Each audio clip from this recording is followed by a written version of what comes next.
Iran America युद्ध 3.0 से जुड़ी बड़ी खबर। ईरान के खुजिस्तान के शादगन में अमेरिका की तरफ से बमबारी की गई। शादगन में ईरानी सैन्य बेस पर मिसाइल दागी गई। अमेरिका ने शादगन में कई मिसाइलें दागी है। अमेरिकी हमले में ईरानी सैन्य पोस्ट कैसे तबाह हुई ये देखिए आप। मिसाइल आकर जिस वक्त गिरी उस वक्त की तस्वीर आपको दिखा रहे हैं, ये देखिए आप। और फिर होता है कितना बड़ा धमाका।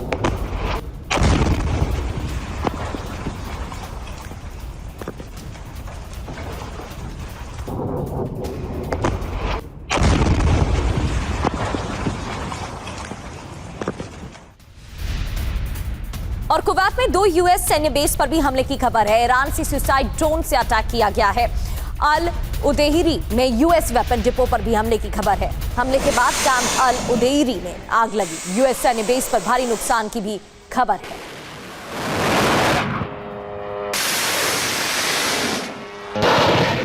और एक और बड़ी खबर, कुवैत में अमेरिकी बेस पर ईरान की तरफ से मिसाइल अटैक किया गया। कुवैत में अली अल सलेम एयरबेस पर यह हमला किया गया। एयरबेस पर सर्विलांस रेडार को टारगेट पर लिया गया। पैट्रियट ने ईरानी मिसाइल को नष्ट किया है, इस बात का दावा। तस्वीर इस वक्त आपको हम दिखा रहे हैं। कुवैत में अमेरिकी बेस पर ईरान का मिसाइल से हमला।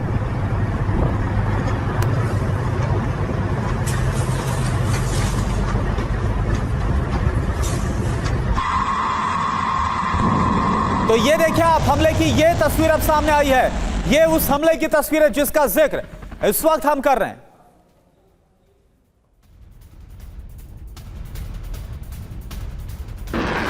तो कई सवाल उठ रहे हैं। 48 घंटे बाद ईरान का ग्राउंड ऑपरेशन शुरू होगा क्या? क्योंकि तस्वीरें और खबरें ऐसी हैं। इराक के इरबिल में ईरानी हमला हुआ है। ड्रोन से हमला किया गया है और इरबिल में अमेरिकी एयर डिफेंस सक्रिय है। इन हमलों के बाद अमेरिकी एयर डिफेंस सिस्टम सक्रिय कर दिया गया है। तो ड्रोन से हमला किया गया है। ईरान की तरफ से ड्रोन और मिसाइलों से हमले की जानकारी मिल रही है। अलग अलग स्थानों पर इसी तरीके से हमले किए जा रहे हैं, चाहे जॉर्डन की बात करें या कुवैत की बात करें। यूएस बेसिस पर निशाना। और एक और बड़ी खबर आपको बताएं, उत्तरी इराक से, जहां पर ईरान ने हमला लगातार दूसरे दिन भी जारी रखा है। दुहोग इलाके में इस बार मिसाइल से ईरान ने हमला किया है। तो अब इराक पर भी बारूद बरसा रहा है, खास तौर पर जो अमेरिकी ठिकाने और जो कुर्दिश लड़ाकों के ठिकाने, वहां पर बारूद बरसाए जा रहे हैं। उत्तरी इराक में ईरानी हमले की तस्वीर आपको दिखा रहे हैं। दुहोग इलाके में मिसाइल से हमला।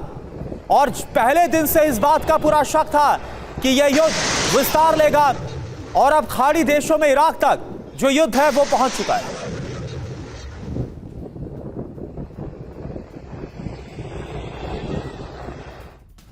और इरबिल में तैनात है C RAM air defence system, alert mode पर है। ईरानी हमले के बाद सी-रैम मिसाइल लॉन्च की गई है। एक और बड़ी जानकारी आपको दे रहे हैं। इरबिल में तैनात है सी-रैम एयर डिफेंस सिस्टम।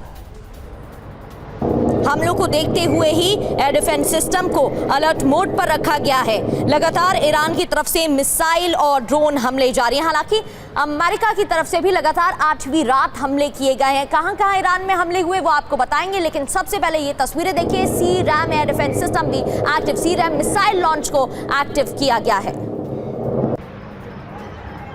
और एक और बड़ी खबर इरबिल से, जहां पर कुर्दिश मुख्यालय पर हमला किया गया है। ईरान का इमारत पर सीधा प्रहार।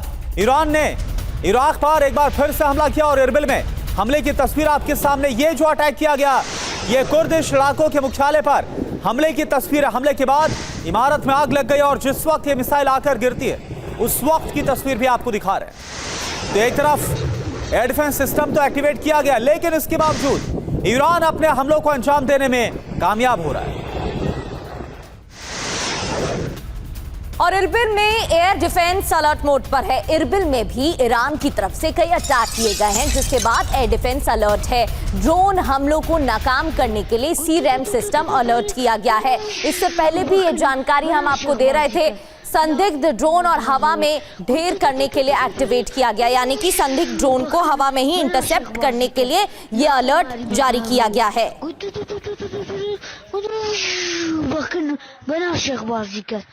तो ईरान का बदला दहल उठा है। इराक कहां पर हमला हो रहा है ये आपको बता दें ग्राफिक्स के जरिए।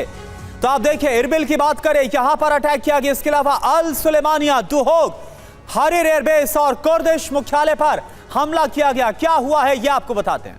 अमेरिकी बेस पर ड्रोन अटैक किया गया है। कई सैन्य इमारतों में इस दौरान आग लग गई। कुर्दिश फोर्स पर स्ट्राइक तो हथियार डिपो भी तबाह करने की खबर है। और ये हमले क्यों अंजाम दिए गए हैं यह भी आपके लिए समझना जरूरी। दरअसल यूएस सैन्य बेस से हुए हमलों का जवाब दिया जा रहा और इसके अलावा कुर्द ग्रुप की जंगी क्षमता को कमजोर करना भी मकसद है। मेजर जनरल अश्विनी श्रीवास्तव, युद्ध का विस्तार हो रहा है। 8वां दिन युद्ध और विध्वंसक खाड़ी देशों में अगर बात करें तो पश्चिम एशिया में इराक तक अभी यह युद्ध फैल चुका है और ना सिर्फ अमेरिकी ठिकाने बल्कि कुर्दिश लड़ाकों पर भी हमला किया जा रहा है। क्या आप देख पा रहे हैं, क्या आसार अब इसके बाद आपको नजर आ रहे हैं?